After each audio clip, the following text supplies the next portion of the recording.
Good evening, good evening, good evening, and welcome to Couch Conversations with the Doctors, where health is wealth. Remember, no questions too big or small. You can drop your questions over in the chat, or as always, if you want to stay anonymous, you can always inbox me. So tonight is what? It's Monday night, and it's time for Couch Conversations with the Doctors. I want to say hello to Teddy Bear, who's here. He says, hello, I hope to talk to you tomorrow. So I think he's going to be talking to somebody tomorrow. Also, Imp MC is here and he says hi to the group, has two questions. And we're going to go back into your two questions in just a few moments. And he's talking about potassium and testosterone levels. So love when we get those questions ahead of time. I want to say hey to Chief Tally, who is here just as well. And he says hello to the group. As always, want to make sure that we go around and introduce our distinguished panel, all of our ghosts and goblins, since it is Halloween. I'm going to start with the guy who has the greatest art in the world. That's our very own Joseph Harrington. Joe Harrington. Thank you, Nikki. It's a pleasure to be here again with my esteemed colleagues.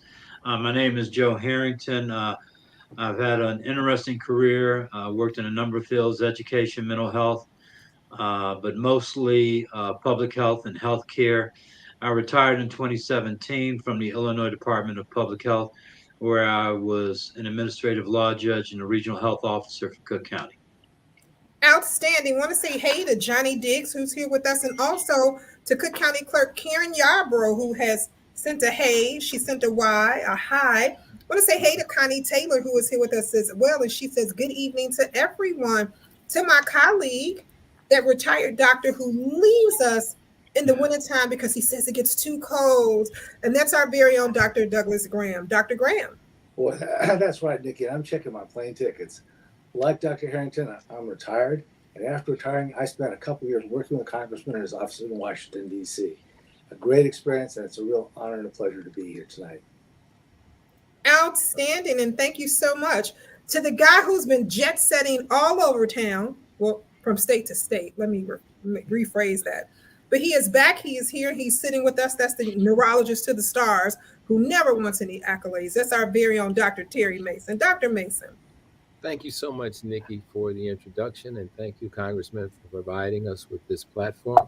I'm grateful to be here, and I'm only prayerful that I can add something to the conversation that will enrich your life and improve your understanding about your health. Thank you so very much. To Dr. 100, who's been missing, and everyone's been asking, where's she been? Where has she been? And I see that people are glad to see her back. That's our very own Dr. Maya Green. Dr. 100, hey. Hello. Hey, it's good to be back, everybody. Thank you, Nikki and Congressman, for making this space. I'm excited to learn from the community, engage with the community, and like Dr. Mason, I hope to give some input that's going to uplift our community. Outstanding, outstanding. To the weight loss guru physician who's always on top of everything, and he wants to see pounds fall off you and medication go away. That's our very own Dr. Tony Hampton. Dr. Hampton. Happy Halloween to everybody tonight, and nothing scary about losing weight and becoming healthy. So I'm really excited about tonight. We're going to have some fun looking at how sugar impacts us, and can't wait to get started. While he's over there cooking all of those ghosts and goblins. To our very own Dr. Pete, who is here with us, who is really the chef extraordinaire. Dr. Pete. Hey, Nikki, thank you so much for you and the congressman creating this forum for us. And I'm looking forward to sharing things that might allow our community to live a little healthier. And I'm excited to be amongst my esteemed colleagues on this panel. Outstanding, outstanding. Well, and to the man who makes this possible for us each and every Monday night, to the one who constantly tells us, because he wants us to remember that true wealth is health. That's our very own Congressman of the Illinois 7th Congressional District, Congressman Danny K. Davis. Congressman? Well, thank you all. I've had such a delightful weekend. I mean, I was engaged in so many things until I can't believe that they all happened. 70 of us went to Milwaukee, Wisconsin on Saturday and had just a great time knocking on doors and talking to people. Of course, former President Barack Obama was there, and we kind of ended up at a great rally trying to convince people that it would be a very healthy thing for them to do if before on November the 8th, they somehow or another voted. Because all of the other things, if the stage isn't set and you don't have people in place who share some of the thoughts and ideas, especially when it comes to the allocation of resources, rather than going forward, we're going to be going backwards on November the 9th. So I'm encouraging everybody to, no matter what else they may do, take about 5 minutes and get to the polling place. I'll fill out those papers before then. You know, you can vote now so many different ways. You can vote absentee. You can vote by mail. You can almost just think voting. Got the right kind of equipment. It will be there. And so it's really an exciting time, and it's a scary time. Mhm. It's kind of a frightening time because everybody is predicting something different. And I can tell you, as one who attempts to maximize resources on healthcare, if the right thing is not done in a lot of different places, we're going to be losing health resources. Rather than training more physicians, we're going to be training fewer physicians. Rather than having enough insulin that everybody can get at a price that they can pay, uh, some folks are going to find themselves priced out of the range of what they can afford. So I look forward to a robust discussion. Thank all of our panelists for being with us, and we can get it on. Okay, want to say hey to BJB who is here with us, and they says hello to everyone. To Louise Lawson who's here, she says good evening, everyone. Good evening to Bishop Ernest Hamilton, who sends a hello, Congressman Davis, to us. I want to say thank you all for all being here. As we know, October is Breast Cancer Awareness Month, and this is the 31st day of October. And while all the ghosts and goblins are running around, we want to remind you guys to make sure that you are doing self-breast exams, getting a mammogram, and also men. Remember that at least 800 men a year have a positive mammogram for some sort of cancer. So we want to make sure that we raise the awareness, make sure everybody gets out, spread the word, tell everybody. Tomorrow is November 1st, and November is National Diabetes Awareness Month. And with that being said, hey, Dr. Tony, get us started. I'm always excited about diabetes because it's really an opportunity to deal with an issue that so many of us suffer from. And you won't believe these numbers, but there's about 26 million Americans, adults, who have diabetes, and about 96 million who are borderline. So we end up with about 122 million adults in America who are diabetic or borderline.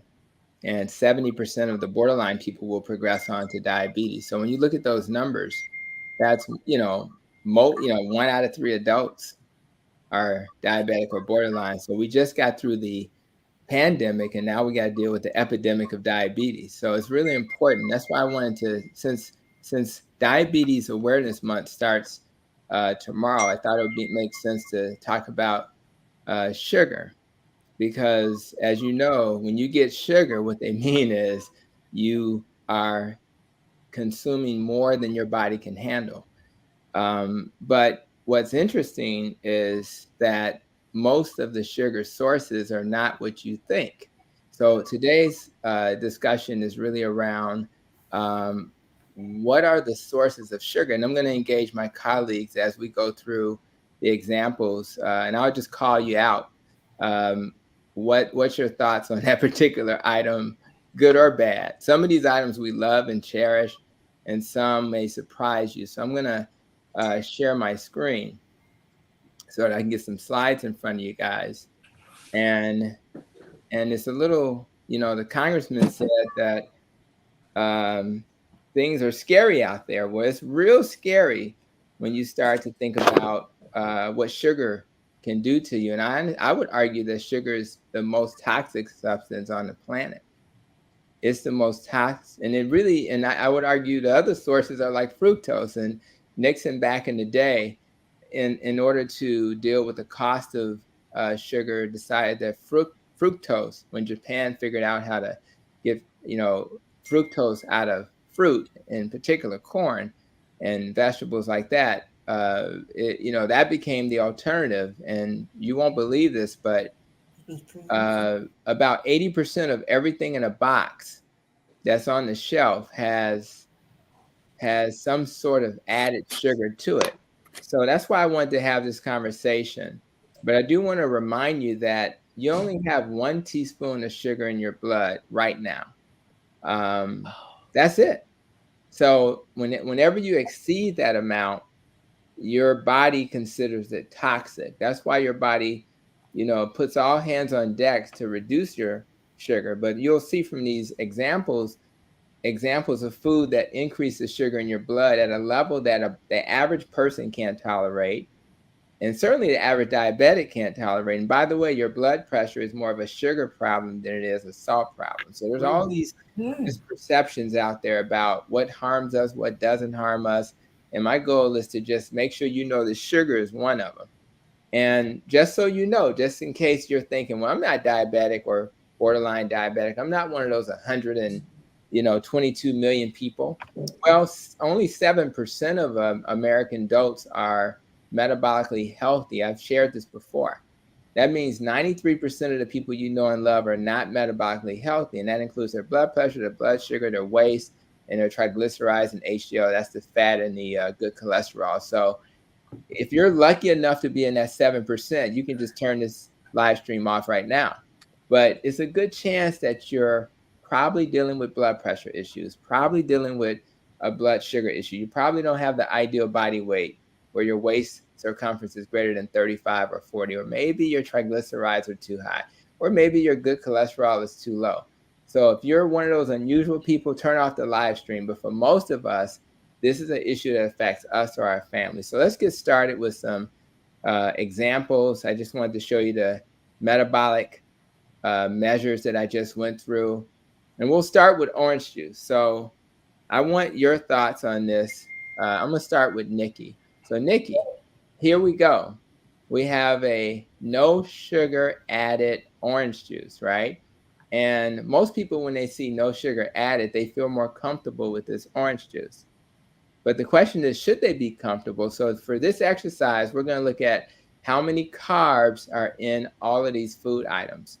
The formula is you take the carbs and you divide it by 4 to get the teaspoons of sugar. And I want you to think about that person you know who's obese, that person you know who's diabetic, and would you be comfortable feeding them these items if you knew they were diabetic? And you already know a diabetic will drink orange juice when their sugar is low, so you got a hint there. So let's go to the answer to this one. So as you can see from this slide, there's 26 carbs in a serving of orange juice, right? And all you got to do is do the math. You divide it. So we're looking at about 6.5 teaspoons of sugar. So every time you drink a serving of orange juice, you might as well put 6.5 teaspoons of sugar in your mouth. So Nikki, when you see that, how you feel about orange juice after seeing that? Oh, that's why I don't drink it. Right. Yeah, I think that's it. And a lot of people, so if you're a diabetic and you drink orange juice, that's okay when your sugar is low. But other than that, you should probably not be consuming orange juice, particularly if you're diabetic. Or by the way, these are the same things that lead to obesity. So if you don't want that extra sugar. So let's go to the next. I want Joseph to tell me what he thinks about this. So let's start with, I'll be honest, I love butter cookies, but I want you to notice on this label, it says sugar-free. Okay, so that would trigger you to say, oh, it's gluten-free, it's sugar-free. But again, you got to remember that equation I just shared. You divide the carbs. So I don't even look at sugar on labels anymore. I just look at the carbs and I divide by 4. And if you look at this label, it said 23. So that's almost 24. That's about 6 teaspoons of sugar in 4 cookies, just 4. Now, where I'm from, we got Cookie Monsters, so that's not a lot of cookies. So, Joseph, what you think about that? I think that people need to be careful. I mean, what you're talking about is the hidden sugar. Yeah. If this says no sugar, they're not being honest. Sugar, exactly. So if we know the formula, I want everybody from this day forward, when you look at labels, always look at the carbs, ignore the sugar, because it's very deceiving. So let's see. I'm going to go to Dr. Maya on this one. Man, Sweet Baby Ray. And we all been to the local barbecue place to get barbecue ribs. And you know how much barbecue sauce they put on it, right? So, and it's not just, when you look at this label, you'll see that 2 tablespoons, right? 2 tablespoons has 17 carbs. So let's call it 16. So 2 tablespoons divided, so 16 divided by 4 is 4 teaspoons of sugar. Just for 2 tablespoons. Now, if you go to the rib places I've been to over the years, they're going to give you way more than 2 tablespoons. That's right. Now, when you see this label, Dr. Maya, and you look at these ingredients, fructose corn syrup, that's the number 1 ingredient. I mean, what do you think when you look at this label? I think they don't call it Sweet Baby Ray's they call it Sweet Baby Ray's for a reason, right? Yeah. Because it's sweet. It's sweet. Of course, you see the first ingredient, you know. Yes. You see that high fructose corn syrup. So yeah. It's and something. And you see honey. Yeah, yep. I was gonna say, and you see honey, and you see pineapple juice concentrate. Right. And then you see molasses, and then you see more corn syrup at the end. Then you just see plain old sugar. Right. Thank God they put sugar in there, right? Like we just playing at the end. They're like, we just playing the sugar. So something you should think about. A splash. They put a splash of sugar. So all of us, particularly in Chicago, have been to the Rib Shack, right? And we've seen the ribs it's doused with sauce, and you got your bread, which is another starch. Oh, by the way, the fry is sitting under there too. So by the time you add up all of that starch and you think about the sugar, Houston, we have a problem. So you shouldn't be surprised when you see a pandemic, but this is an example of processed food. Most of the things in fact, everything we've seen up to this point, I would argue the orange juice is a little less processed, but it's all processed food. If you're going to eat fruit, you better mess with the orange. Now let's go to fruit. So maybe Dr. Graham can tell me how much he loves bananas. So bananas. I remember recently I was talking to a guy who has a great channel who's on my podcast, Beat Diabetes, and he did an experiment comparing bananas to Snickers. And he found when he did his experiment, his blood sugar rose more with the bananas than the Snickers, which is crazy. But that's because the Snickers has protein and fat in it, which helps to blunt the effect of the sugar rise. But let's see how much sugar is in your average banana. Oh, we might as well throw an apple in there too. Now, I'm not suggesting you don't eat fruit, What I'm suggesting is if you're a diabetic, you need to do an experiment. Now, my friend who has a Beat Diabetes YouTube channel, he calls his meter Mike the Meter. And what I'm saying is whatever you call your meter, you and your meter need to sit down, eat the food that you desire, and an hour later see what happens. And I'm going to suggest to you that these two items with the bananas to focus, if we call it 28 carbs divided by 4, is 7 teaspoons of sugar. And if you do that experiment, I can almost guarantee you there's going to be a spike in your sugar. And your job is not to then add more insulin, because the spike is still going to harm you. Even though, because too much insulin is going to harm you. So it doesn't make sense to eat the foods and chase it with medicine when you can just avoid the food. So what do you think, Dr. Graham? Were you a big banana guy? Not anymore. Put them down. Put down the pineapples. Put down the orange juice. And what happens, guys, is that if you're metabolically healthy, you can do more. If you got a young person who's athletic, they can do more. The key is that you have to know who you are and where you stand on this journey. So let's go to the next one and see what we have. I'll let this be my good friend, Dr. Mason. So strawberries. I mean, people always say we should eat berries, right? Because they have phytonutrients and antioxidants, right? And these strawberries really look good. So let's look at the strawberry number. So for this one, we got some good news. It's just about 11 total carbs and 8 nets when you subtract the fiber. So this is a better alternative than the banana if you're concerned about not consuming too many carbs. So Dr. Mason, how do you feel about berries?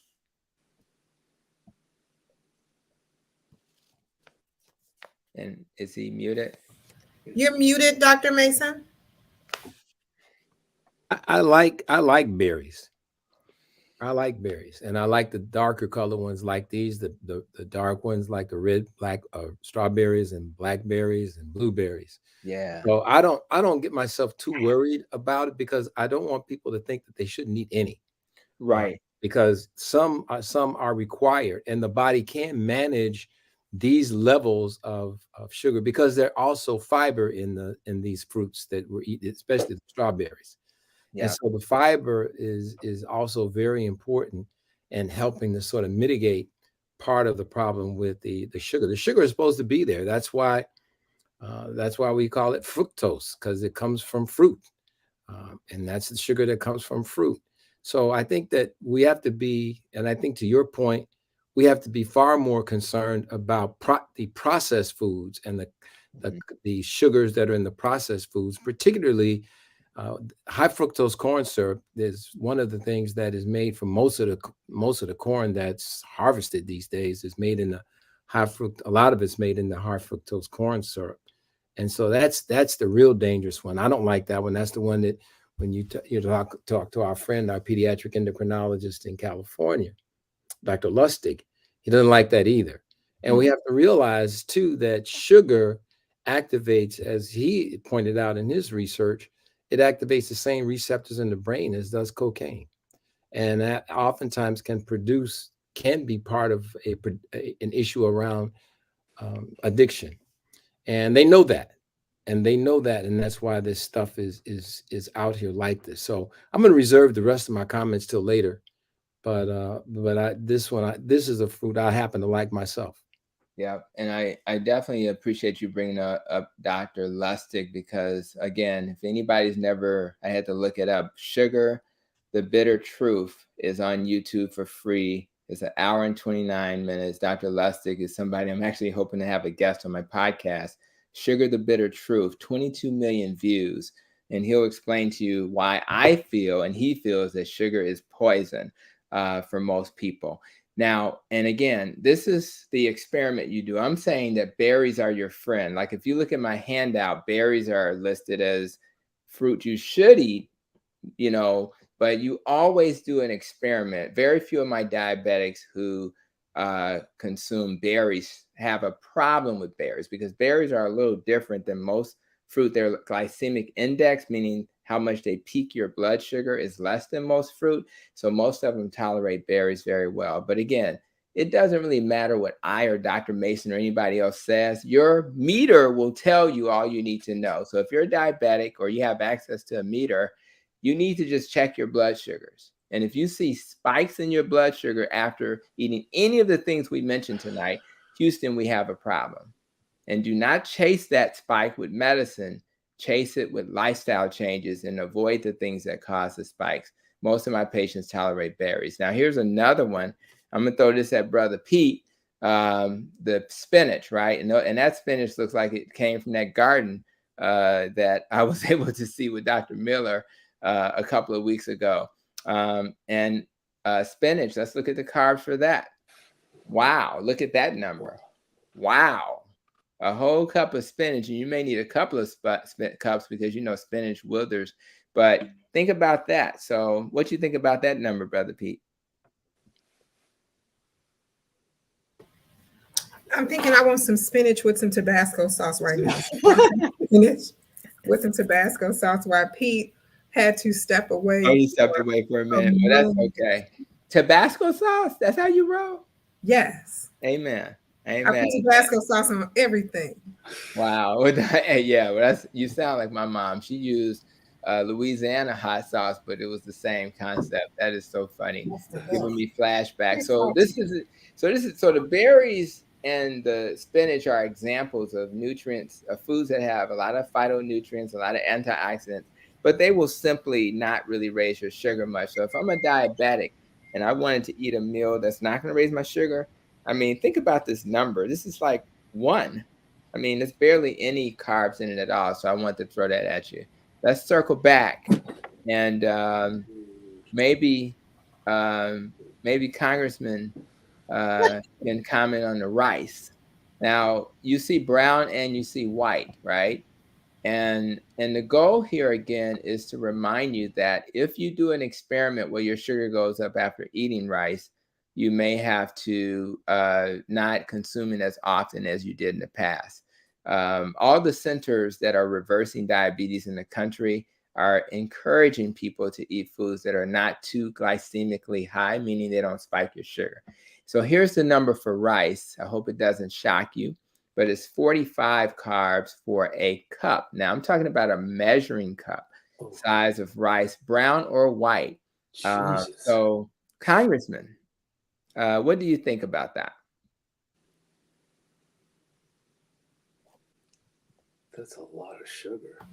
It is. Well, it's better for you that you could do without either one. Mm-hmm. Of course, I like the white Right. better. Right. I grew up in Arkansas, and there was a place in Arkansas called Stuttgart, Arkansas. It's the home of Riceland rice. Wow. And it's called the rice, duck, and mosquito capital of North America. And wow. Of course, if you grow rice, you got these water ponds and all of that, and mosquitoes come right along with it. But I know that the white rice is not what you ought to be using, I've been told. And if you're going to do rice, do the brown rice, or do the wild rice. Do anything other than the regular white rice that many of us have been accustomed to. And it's pretty good when you have some liver and gravy and stuff like that. But I'm trying to do better. Yeah. And it sounds like you have a sense that the brown rice has more fiber. Fiber is always helpful for reducing spikes in blood sugar. What I do in my practice, and again, it's 45 divided by 4, that's 11 teaspoons of sugar per cup. Again, if you're metabolically healthy, I have plenty of patients who will eat this rice and it doesn't bother them at all because they're metabolically healthy. I think it's irresponsible for a diabetic to eat it because they're not metabolically healthy. And and all they have to do is do the test. So again, I'm just saying it over and over again. Use your meter to answer the question. This is what my patients typically do. You'll notice that on this label, it's only 4 carbs. It's only 4 carbs. So this is the type of product. If you cook this on the stove top, I wouldn't do it in a microwave. You're now eating a serving of rice in your, your gumbo. Do you really think putting this kind of rice in your gumbo is going to really impact the taste? Rice doesn't have taste. Cauliflower don't have taste. And most of what makes gumbo taste good is the seasoning, that liquid soup, and the seafood and other items in it. So I just wanted to put that as an example. I'm going to pick up the pace just a little bit and walk through a few of these. And I know on holidays, we love our baked beans, right? So I'm going to kind of run through these because I want to give us time to chat afterwards and for people to comment. So here's your baked beans. Your number for the baked beans is extremely high. It's 55. Oh, look at the sodium. 55. The sodium, thank you for pointing that out, Doctor. The sodium's high, the carbs, and this is like a staple in our community. I mean, how many times do you go to a barbecue and there's no baked beans, right? And we know that there's a lot of salt in the hot dogs and other items. So you got to look at these labels, because if you don't look at the labels, you'll miss it, right? Let's go to the next food item, the green beans. I just had some green beans a couple of, actually last week. We eat them often. And green beans are one of my favorites because of that number. Green beans only have 7 carbs per, cup. So that's a pretty good option for a diabetic. Now we got our green beans, we got our spinach, we got our berries. So we got some things to work with. And keep in mind, guys, processed food is just garbage in general. But most of the foods that we eat, most vegetables are not starchy. So it's not like you're not going to, I tell people rice, pasta, potatoes, cornbread. And then I kind of stop talking, because usually after that is that plus processed food, and most of the other stuff we can eat as long as we don't put the flour and cornmeal and barbecue sauce on our meat, and we avoid the starchy veggies. People do like yogurt. You'll notice this yogurt says low fat. There's this fear of fat. I understand the fear, but the College of Cardiology says there's no need to worry about saturated fat. Now, I know that, and that came out in 2020 in June, but we still have this fear of saturated fat. And we're going to continue to have a fear, because even when they tell you these things, it just doesn't get to mainstream. I don't know why.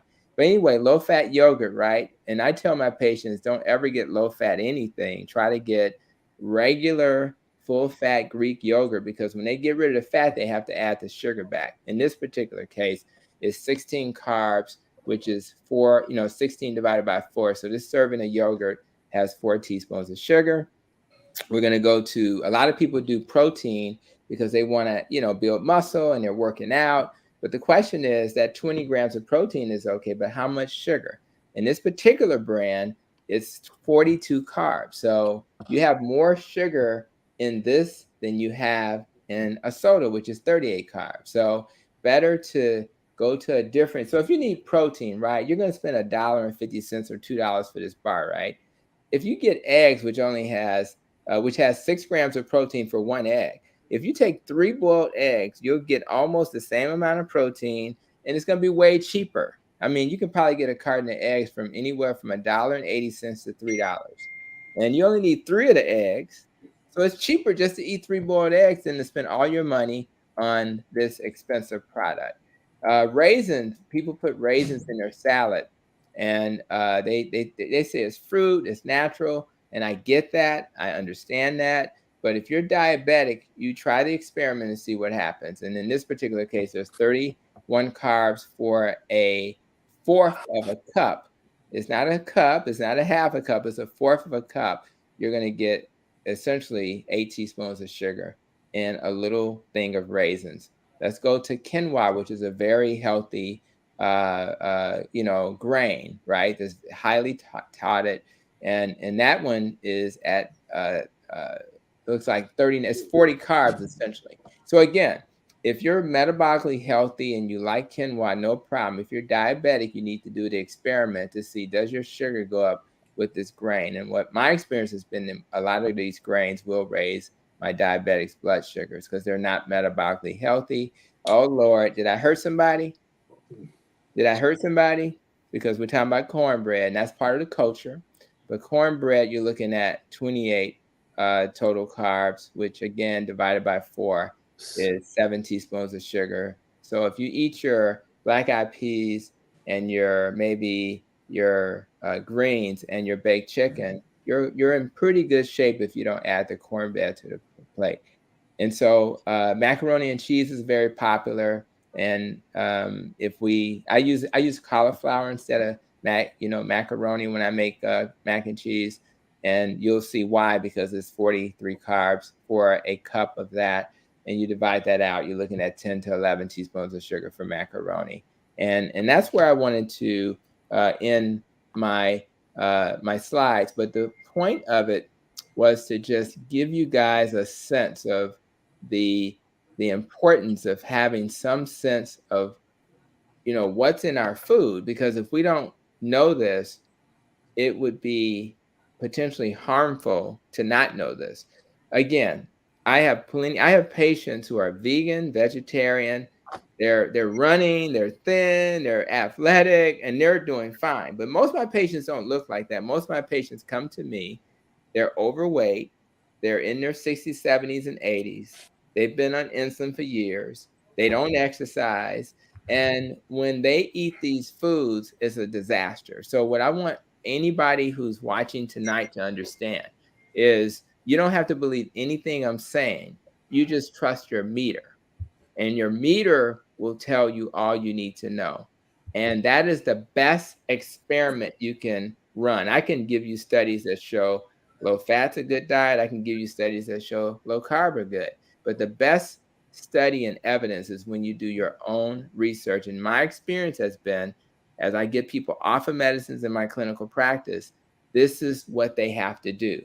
They stop consuming the poison instead of just relying on the antidote, which is the medicine. So I'll pause there and kind of let Nikki take over and see if there's any comments or questions about those. So we have broke the internet with the cornbread because people were texting and going out of control about no cornbread. Like, this is crazy. No cornbread. Maybe cornbread in moderation. Yes.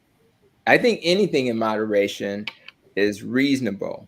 I just want people to have a sense of urgency when they get these diagnoses and not wait until they're on the verge of dialysis before they make some changes. All right. Want to say hey to Nellie Purnell, who's here. Tony Lightford is here with us. She's an awesome physical therapist, and she does some great acupuncture just as well. Want to shoot down because I have some questions really quickly. And the question I want to go to is, we promised Mr. Brown, and he posted another question today, but we promised him that once Dr. Mason was here, that we were going to answer his question from a couple weeks ago. So, Dr. Mason, this question is specifically for you, and then we will go into his other question that he has posted just as well. So Mr. Brown stated, he says, "Good evening. I just turned 40 and would like to know how I can increase my blood flow without the blue pill. Why do the blood flow decrease with age?" I think he means decrease with age instead of increase with age. Yeah, that's a great question. And the blood flow that he's talking about obviously is blood flow that's necessary for sexual performance. And we should know that the medications that are used that all they do is biochemically sort of open up the blood vessels to allow more blood to flow through them. But the one thing that one could do, and we know now, as we have looked at how we damage our blood vessels, and the small blood vessels in particular, the ones that are furnishing the penis, the one that goes to the eyes, the one that go in the kidneys, these smaller blood vessels, tips of fingers, and so on and so forth, are damaged with the inflammatory things that come from the foods that we eat. A lot of the foods that we eat that create this inflammatory response. And in the big arteries, if it gets bad enough, it blocks things that go to your heart or go to your brain. And as it relates to in the smaller arteries, we we found earlier with a lot of the patients that we dealt with erectile dysfunction early on, that erectile dysfunction is really the first clinical symptom of this sort of generalized problem with the blood blockages in the blood vessels. And so it was what we call the canary in the coal mine, that it was the first sign that you were having some generalized problems with your blood flow when you notice this problem. So I would say that the things that he needed to do is that the medication, the pills, no matter which ones they use, won't reverse this problem. This problem has to be reversed by doing some of the things we just talked about in terms, particularly on the eating side. And there are many things, and we didn't talk about fat and some of the saturated fats and some of the other things that are necessary that cause inflammation and or cholesterol buildup in the arteries, which when you got little arteries, it doesn't take much to block them up. So that's the thing that he needs to be concerned about. And that if he's having that problem, he's already set up for a much bigger problem with the heart later. So, And Dr. and Dr. the Mason, I don't know if you could see his second comment, but he has another comment here. And some of these words, the ones I skip means I'm not going to badger them. But he said, I have diabetes type 2. I'm currently taking 500 milligrams of metformin twice a day. Some prescription that starts with the P with the zone at the end, 45 milligrams a day. Glyphosine, 10 milligrams a day. Like glitazone, but keep going. Okay. Jardians, 10 milligrams a day. I'm also on insulin, 70/30, 44 units in the morning and 22 units in the evening. Last month, I was hospitalized in ICU with a blood sugar level of 500 plus. You can see I'm currently on a lot of medication. My blood sugar is on the average of 175 to 210. I'm taking all of my meds, but my diet is poor. Can I add more insulin and reduce the oral meds? Well, first of all, I'm not going to say you should do anything with your medication without speaking to your physician. But I would agree with the fact that you do have a hand to mouth problem. And the hand to mouth is the stuff that you got in your hand that you put in your mouth. And you've got to really change. You've got to get serious. You got to get real serious, because I'm going to tell you something. Your medicines, though important, don't change or cure your disease or modulate your disease a lot. So what you do is that you definitely need to take your medication, but if you really want to help yourself, you'll do a better job eating some of the foods that we just talked about for the reasons we just talked about on this program tonight. So no, there's no quick fixes, and you can't eat right for 2 weeks and think things are going to be better. They may be better for 2 weeks, but when you go back to eating what you were eating before, you're going to come up with the same problem. I think that you need to be very careful, because what you're describing is, and I'll let my internal medicine colleagues comment more on this, but you are at some pretty interesting points as it relates to your kidney function, potential eye function, and nerve function and other things. So I'll let my other colleagues talk about that more, because this is not just affecting the arteries in the penis. This affects the arteries everywhere in your body. You don't have any disease that affects one organ. It affects everything. So you have to make a decision, and I'm sure we can give you some help there in terms of the kinds of things you need to move toward in your diet to improve your overall life. Well, Maya and Doug are itching. Maya blew through her camera back on and it was blinking, and Doug scooted up to his camera. So I know that they are itching. Go right ahead, Maya. Dr. 100. Sure. There are also a couple of things that, besides what kind of Dr. Mason mentioned, there are a couple of things that we want to, if we're looking in that department, a couple of natural things we can do, right? Start exercising. Well, also, that goes into what Dr. Mason was saying. You got that energy output, things like that. It also is a natural way to kind of get blood flowing and exercising and lifting, get testosterone going. Also, decreasing your stress, right? We're at a place where a lot of people are under stress, and stress releases something called cortisol. And cortisol is one of the ways that you can decrease libido, decrease testosterone levels, things like that. Hand to mouth, going back to what Dr. Mason said, alcohol, right? Alcohol has been known to decrease libido, decrease testosterone, right? And then, but there are also some things we want to lift up. Our vitamin D. Vitamin D is a natural process. So it's a natural player in a lot of processes in the body, right? Increased vitamin D levels do lead to vitality, things like that. You want to get your sleep. I don't know how many of these things we have done talking about how sleep, lack of sleep, it not only increases your cortisol level, but it makes so many things dysfunctional, right? And then going back to stress, if you're stressed, it's hard to rest, things like that. Put your body on a routine, get that exercise, get that sleep, and get that rest. Those are things you can start to do to change your life today. So you can make your appointment with your doctor. But also change your nutritional intake, change your activity, and give yourself some rest and do things to decrease your stress. Dr. Who is next? Dr. Graham. So, I'm just thinking about this Yeah. story, and I'm really struck by this individual who's really taking a lot of medications and not making progress. And the way I heard the question is, it's like asking all of us for a second opinion. Now, I'm not particularly skilled in managing diabetes, but I do understand the question, and so I don't know, where he goes for his health care and who's prescribing the medication.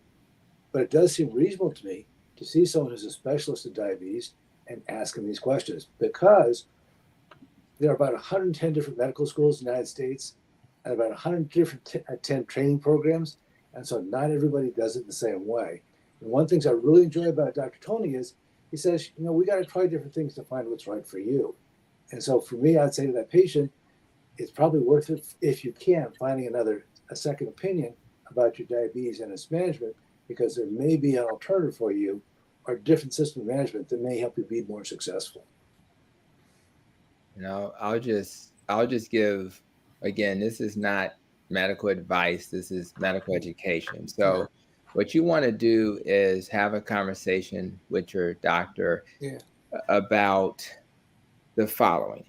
The first is what's changed in medicine is that we know too much insulin is harmful.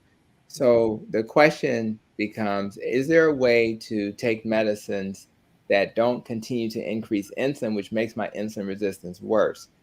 Insulin does that and glipizide does that. So we want to have a conversation around, do we have alternatives? Can we transition under your care away from too much insulin producing medicines to ones that reduce it? An example of that would be like Ozempic, Trulicity. Those are GLP-1 agonists, which do not increase insulin while helping you to control your blood sugar. Number two, if you decide to adopt a diet where you reduce carbs based on what I just shared with those slides, you're going to probably need to be careful about Jardiance, because Jardiance is an SGLT2 drug that makes you spill out sugar in your urine, but it can increase your risk for, we talk about diabetic ketoacidosis, but it's like a metabolic acidosis that is more common when you're doing low carb keto and you're on that medicine. So you want to just create awareness. Your doctor should know about that, but they may not. So the goal is I need to shift my focus to nutrition. But if I do that, guess what? Your sugars are going to plummet. And if that happens, you need somebody to work with you to reduce your medicines while you're making this lifestyle change. You will be taking medicine for the rest of your life if you don't make dietary changes. It's a guarantee. And you'll just get more and more insulin. You'll get sicker and sicker. You'll gain more and more weight. And eventually the complications of diabetes will follow. So I think there's a lot of hope. I would be very hopeful because the information is there.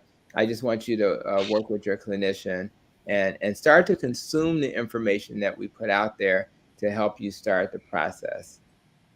Outstanding. I want to say hey to Karen, who's here. Karen says, thank you for teaching me the low carb formula. Virginia Knight is here, and she says, evening, everyone. Better late than not at all. And I know that's absolutely right. I want to say thank you to Our very good adamant viewer, C. Dino Pappas, for sharing this post and always making sure that he keeps everyone informed. I think that hello Facebook users, it just popped up. That has got to be Linda. And I guess her computer is just doing the wacky, but I know that has got to be Linda. Amp MC says that is correct. I think he was talking to Dr. Mason. Buck says, thanks for all of your contributions to community health. So thank you so very much. You guys are simply fantastic. And I know you guys hate to hear me say this, but we are narrowing some stuff. And I know we have some announcements. And I know we have some last words that we're going to share just as well. So there was one additional question that I did want to grab, which is going to be our last question of the evening. So the question is, doctors, what is the major difference between diabetes type 1 and type 2? And can you beat type 1?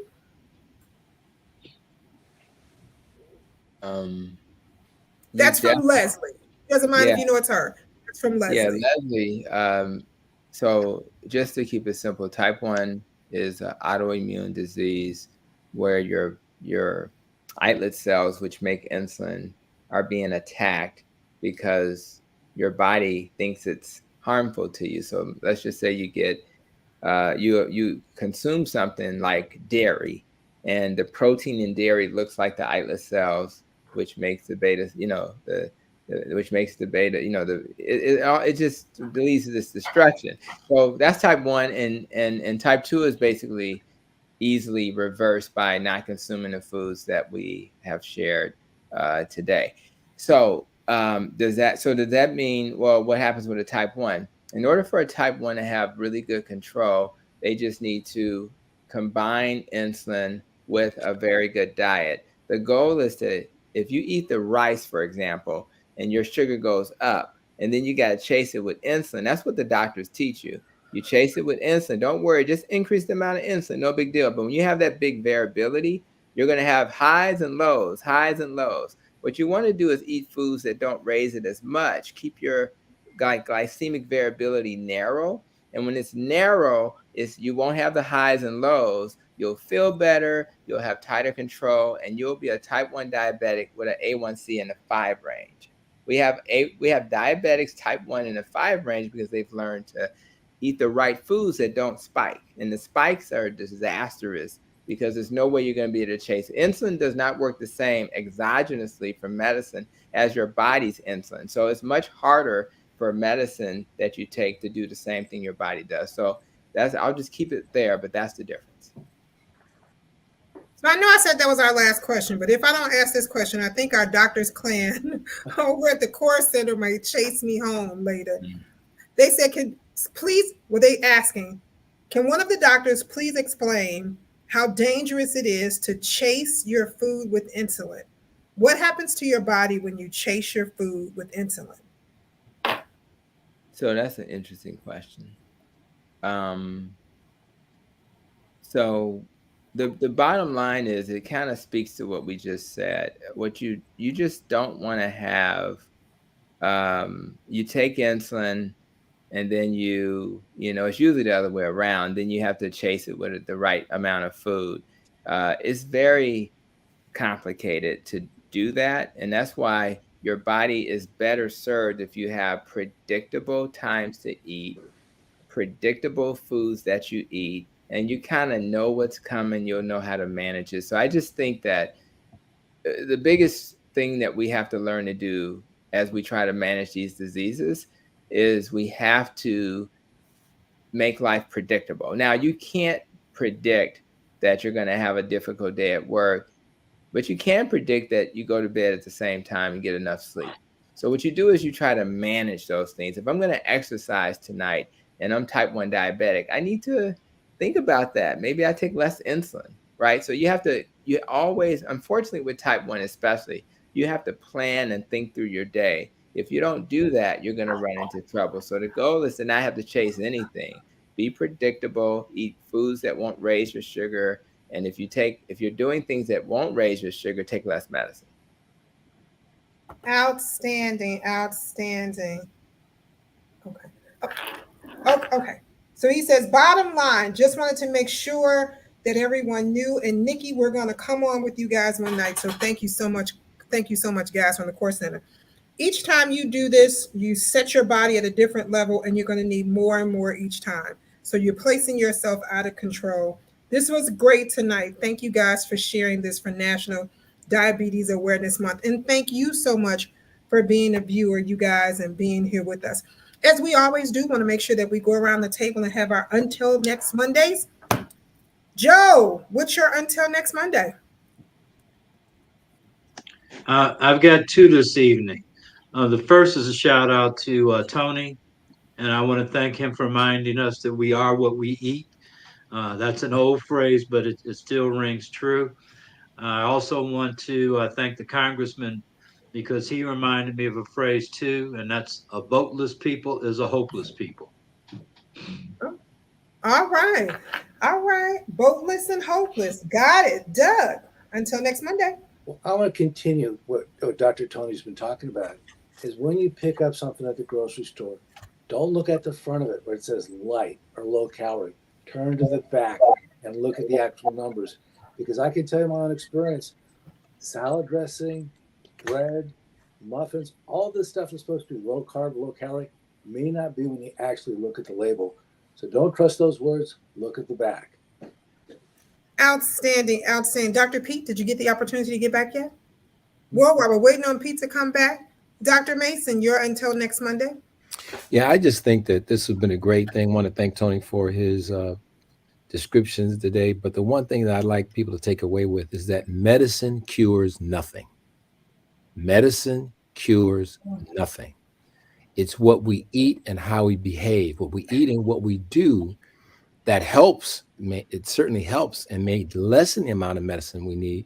But don't think that just taking the medicine is all you need to do. You do need to take your medicine for the appropriate control, but understand that it will not cure your problem. That has to be with the way you eat and the activities that you need to do. All right. Dr. Tony Hampton, you're until next Monday. Yeah, I'll make my concluding remarks by responding to the question about potassium. And it is true that most of us correlate bananas as the best source for potassium. That's what we've been taught for years. But let's just say you decide, I don't know if I want to do that. Beans do have a lot of starch, but they also have a lot of fiber.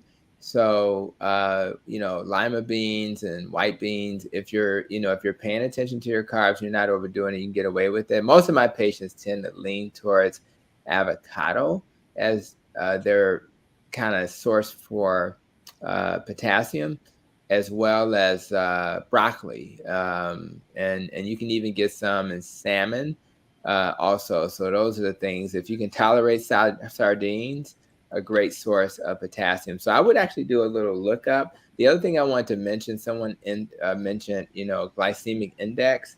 The University of Sydney, if you just Google the University of Sydney and put glycemic index, it actually has a search engine where you can search for the glycemic index of every food probably that you would be consuming. So I would use that as a resource. And then for those who want to get low carb started, I'll just share I always share my link tree, which has a video to explain how to do that for those who want to do that. So I'll just use that as my wrap up because I want to make sure some of the questions that have come our way have been answered. All right. Outstanding. Outstanding. Just want to remind everyone to make sure that you get your booster, get your new COVID booster, and don't forget to get your flu shot. We are entering those seasons and we want to keep everybody healthy.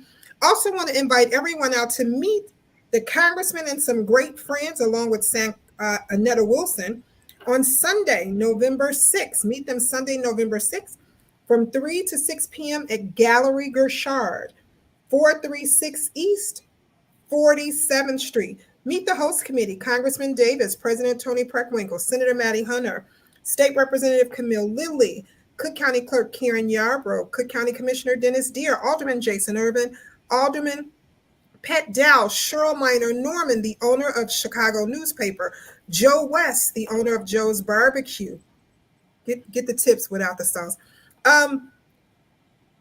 Kendall Parker, Winona Redman, Charmaine Ricketts, Dr. Erica Taylor, Dr. Anthony Green, Gina Lamar Evans, Deborah Williams Thurman, Nikki Hayes of Pier 31, Shirley Fields, and Tinky Robinson. Meet us all.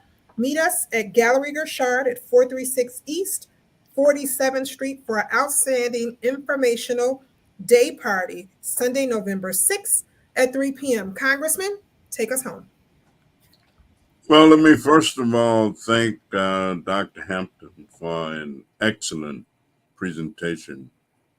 And it reminded me, quite honestly, that knowledge and information are certainly good.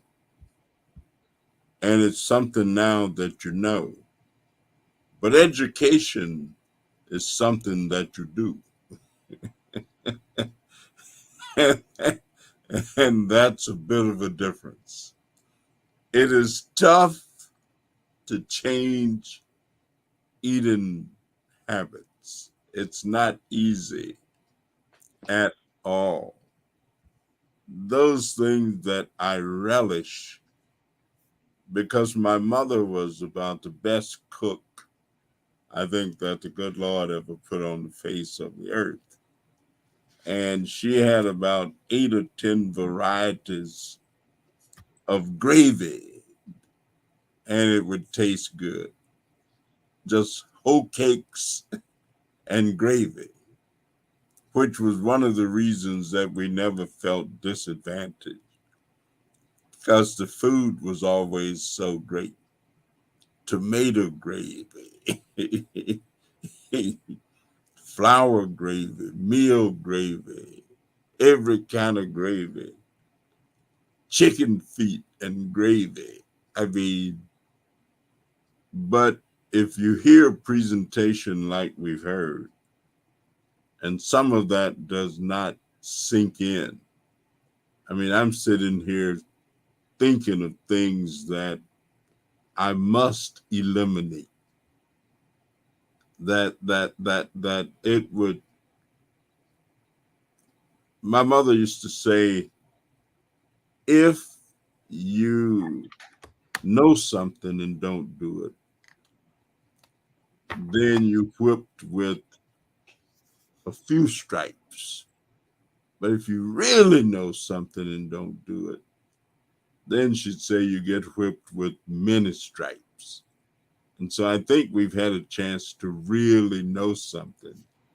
And if we don't do it, there are many stripes out there.